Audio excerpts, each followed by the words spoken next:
Hey everyone, it's Fahan. Assalamu-aleykum. And you're listening to the Nisa Invest Tea Talk podcast. Hope everybody's feeling good, ready to start your Friday. Alhamdulillah, it's Jummah today. And we're here to recreate in podcast form what happened last year at my local mosque Sisters Circle, where a few of us got together and I was able to run a session on all things halal personal finance.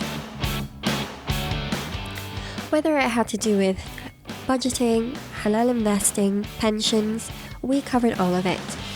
And at the end of the session, I asked my sisters to leave me with what further questions they had so that I could cover it with you in podcast form. So thank you so much for joining me, and let's get started. So to start off this episode, the question that we're talking about this week is I want to learn more about halal index funds in the UK. So when we think about how is it that we can go about being investors, the strategy that we adopt is important. Now, what's grown in popularity over the past, let's say, 4 decades has been the advent of the index fund.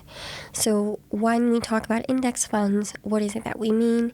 It is an investment strategy that effectively encourages people to invest passively.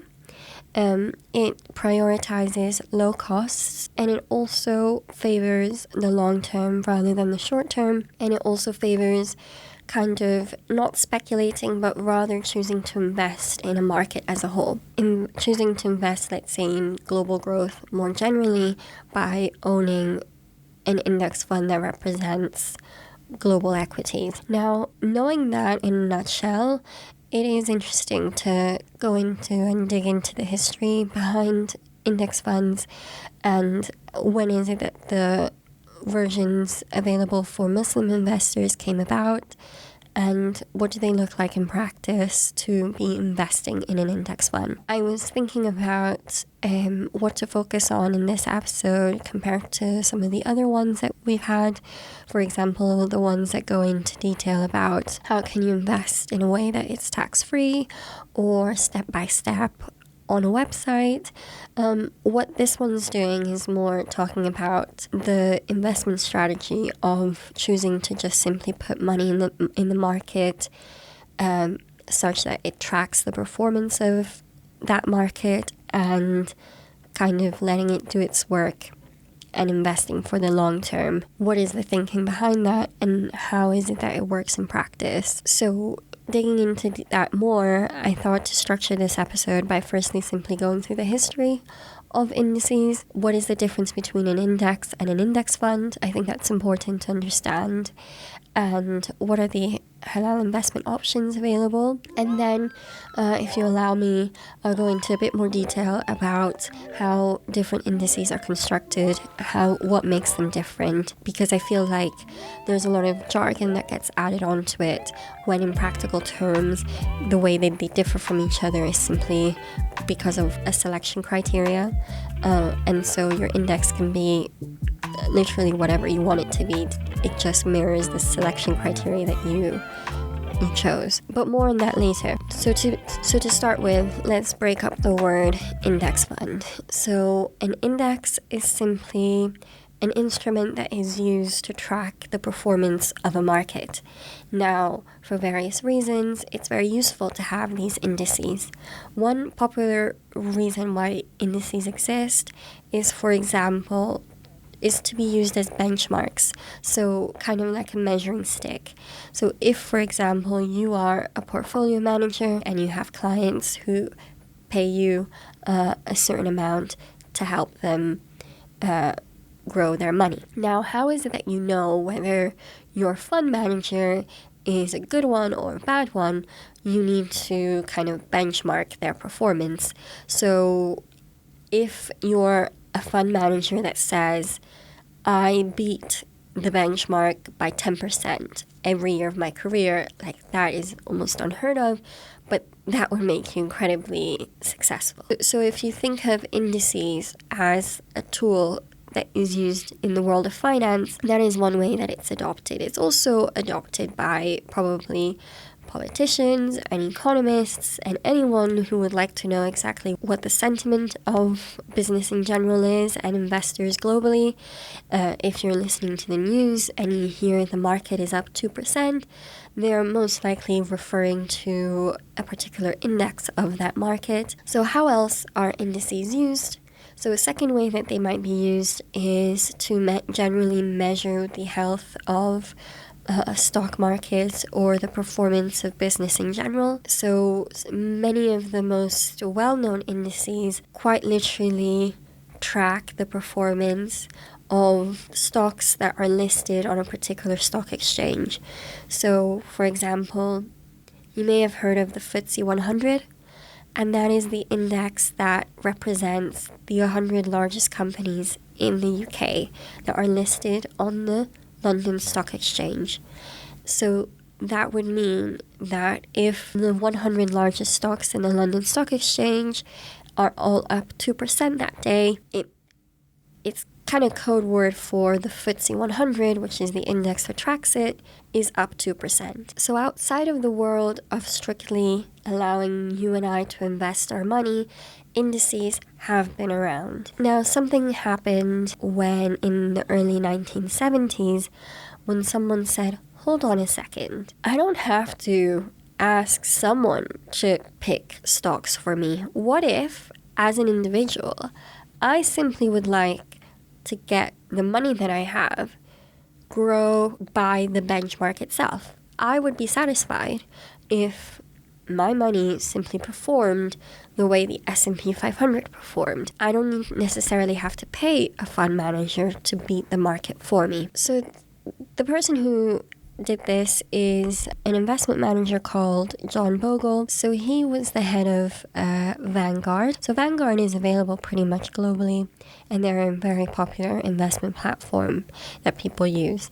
Now, in 1973, John Bogle was basically fathered the index fund. And what was it intended to do? I explained at the start of this episode what an index does. Maybe I'll explain what a fund does. Now, if you're an investor, you could just go ahead and buy a stock. But the moment that you say, look, I'm not just buying one stock, I'm buying several others, and I'm tracking the performance of all of them together, and I'm opening up the opportunity for you to invest in this basket of stocks, you're saying that you're giving someone the opportunity to invest in your fund. So what did John Bogle do with an index fund? He effectively made sure that the basket of stocks that were represented in his fund were effectively replicating the index. There was no need for some kind of active manager. Instead, you simply had someone saying, what are the constituents? So which are the companies that are part of the index? Let's replicate that as closely as possible. So that's how index funds became available. Your first question might be like, well, not all 500 companies, even if they may be the top 500 companies in the US, not all of them are necessarily the same, right? You cannot compare Amazon to Uber. You can't compare Bath and Body Works to Home Depot. That's like the B&Q in the US. But all of these companies are constituents of the S&P 500. So another word I'm going to throw out here is the idea of market capitalization and making your index fund market capitalization weighted. So what does that mean? Sticking with the S&P 500 as an example of the index, so at the very top of it, you have companies like Microsoft, Amazon, you've got Google and Facebook, and so forth. Whereas towards the bottom, you might have companies like Bath and Body Works. And so a smaller percentage of the S&P 500 would be represented by some of the smaller companies. A common way of saying the size of a company is by saying its market capitalization, which is effectively simply the share price of that company and the amount of shares that are outstanding. So multiplying those two together, you've got the market cap. So a more valuable company is one that has a higher market capitalization. So there you have it. That might be the very first question, which is a really good one to have about what makes up your index fund. What happens to Google will have, I would say, outsized repercussions for how people feel about the economy compared to what might happen to a smaller firm. So bearing those points in mind, that is kind of enough to understand how index funds work. And you might say, what was the motivation for choosing to go with an index fund compared to a managed fund? So that brings me to my second point, which was what makes index funds so attractive. So before saying why index funds are attractive in the first place, let's remind ourselves what John Bogle's motivations were for having the index fund to start with. So that was, first of all, he wanted to make it as low cost as possible for people to invest. And a way to do that is if you didn't have to pay a fund manager to make the decisions for you. And then the second way is because he felt like long-term investing was the way to go. And so if you just say, I genuinely believe that the UK economy is going to be fine, hence the reason why I'm just buying FTSE 100 index trackers, you would kind of agree with John Bogle. And thirdly, he wanted to simply encourage more patience in investors. So, index funds, the proposition that they present to you is simply a way for you to invest in a very low-cost way and in a diversified way. And it's great if you're someone who is looking to get returns over decades rather than years. And what then happened? Let's fast forward a couple of decades that index funds have been around. They've grown in a lot more popularity in the 90s, and people then also started tracking the performance of index funds' passive investment strategies compared to their counterparts of active investment strategies. So before moving on to discussing the advent of Islamic indices, I'll just tell you one statistic, which is interesting, that S&P Global, they found that in the last 15 years, 90% of actively managed funds underperformed the benchmark that they were tracking. And so hearing that, you might think, okay, well, just tracking your performance on an index sounds like a really reasonable thing to want to do. And so knowing all of this, you might say, okay, I want to be investing in an index fund. You then also know that some of the companies that are represented in a very large index like S&P 500 wouldn't be companies that are aligned to your values as Muslims. So for example, companies that sell alcohol, company that sells weaponry, companies that might be overly indebted so that that their business is relied on a lot of debt. And so in 1995, indices have actually, index companies, so an example of a company that constructs indices is a company called S&P. That's why they named their index the S&P 500. So what does a halal version look like of an index fund, and what is available for people to invest in the UK? Now, the name of the index that was created to track effectively whatever market minus the companies that wouldn't fit criteria, like a Sharia compliant criteria, was created, and it was called the Dow Jones Islamic Market World Index. Now, I'll read out what it was designed to do. It was designed to measure the performance of the largest stocks traded globally that pass rules-based screens for the adherence to Sharia investment guidelines. And so what you would find is that these didn't include stocks like in weaponry, in alcohol, in tobacco, etc. So that's fantastic. We now know that by 1995, there was an index out there where you could see the performance of companies globally that would fit an investment criteria for Sharia compliance. And so at that point, it was for the investment managers to make this available for, the Muslim investor on the street to have access to. So I did some research, and it wasn't until 2009 when these indices were licensed to investment managers to create index funds themselves to then make available to the general public to invest in. You can check out last week's episode on step-by-step way to invest in a halal index fund. And in that episode, I introduced the HSBC Global Islamic Index Fund. So in last week's episode, I briefly mentioned that the halal index fund that I invest in is the investment manager behind it is HSBC. And if I go back to that fact sheet and I read out what the investment objective was, its aim was to track as closely as possible the returns of the Dow Jones Islamic Markets Titans 100 index. And so that in of itself kind of makes sense because it says that it's tracking the Dow Jones Islamic Market index. But on top of that, they add the words Titans 100.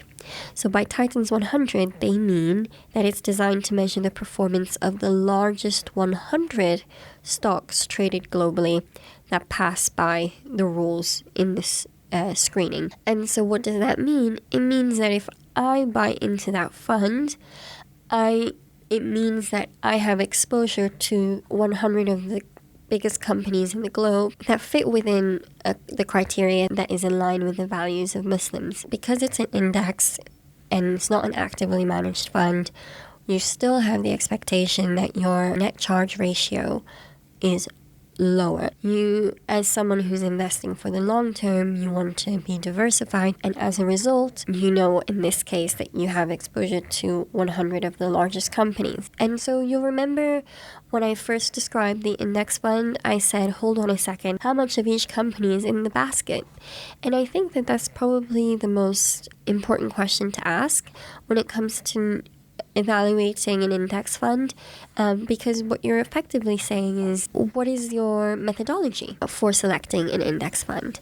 Now, you'll be pleased to know that if you go on the S&P Global website, you get to look at you can download PDFs of all sorts of indices that exist and check out what the methodologies for selecting them are. And so I checked out the one for the Dow Jones Islamic Market, and I thought it was helpful to at least tell you a couple of things about it. It's like a 45-page document, but really the only reason I'm mentioning it is in the spirit of transparency.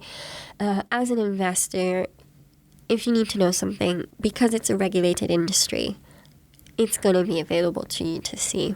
And I feel like that's really important, that we have the information available. So the one thing I will say is that similar to the S&P 500, the Dow Jones Islamic Market Index is also market cap weighted. So the companies are proportionately represented in line with their size. However, if you in your mind can picture the size of the largest 100 companies, you can probably guess that the top 10 companies probably are like a huge outsized size compared to the next 90, and that's very true.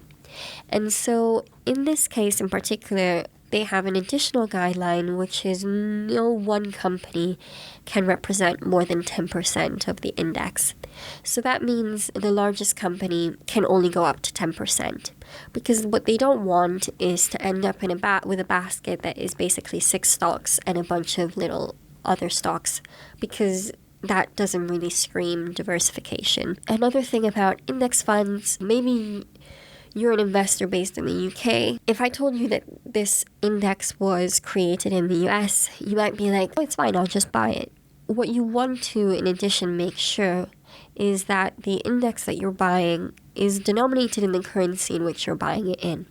And that was an additional qualification that I mentioned in the step-by-step video, but that is also another thing that is mentioned by the index itself. It's saying that it's available denominated in US dollars, euro, and GBP. So like you're able to invest in it in those currencies. And so if you're wondering, okay, so what's in there? What is the final output? Now I'll read out what the top 10 constituents are as of the last time it was reviewed. It also gets reviewed with a certain level of frequency, and so this one gets reviewed annually. And so at the moment, the top 10 constituents are Microsoft, Apple, Nvidia, Amazon, Facebook, Google, Tesla, Broadcom, and Eli Lilly. Now, I don't know how many of those companies you're super familiar with, but I guess just by reading out those companies, your next point might be, whoa, that sounds very tech heavy, and that would be correct. What do we feel about that? And that's true. 50% of this, the top 100 Titans Index is represented by the tech sector, followed by 16% healthcare, and then consumer goods and consumer services together make up another 20%. And that's something to consider, but not necessarily just for this Islamic index. It's also the case for the S&P 500. And if you look back over the performance over the past year, people talk about it being grown by the Magnificent Seven. So that's 7 companies, several of which I've just mentioned as being the top constituents of this index too, that were that in comparison outperformed even more than that. So they were effectively dragging the rest of the index along with them, and that is a consideration to have when you're investing in index funds. I will also mention some things that I wasn't familiar with before, and that's the same way in this index, in this particular sense, has been cut so that it only has the largest 100 companies. That is called, like recutting the index. So that's almost to say that there are different criterias for different indices. So it was interesting for me to find that the global Islamic market, the Dow Jones Islamic Market World Index, has been cut in many other different ways. So not only with the Titans 100, but also regionally. So you can also have it by country. You could have it by industry. So you could have one that's by technology or real estate. And you can also have thematic ones by sustainability, for instance. So that was kind of the last thing I wanted to talk about in more detail on this topic, is that different indices can be cut in different ways. And it just so happens that, alhamdulillah, in 1995, almost 30 years ago now, they created the Islamic Index, and as a result, fund managers were able to make index funds available for Muslims to invest. Thanks so much for listening. I've been Fahan Hashi, and this has been the Nisa Invest Tea Talk podcast. I will see you next Jummah. Bye for now.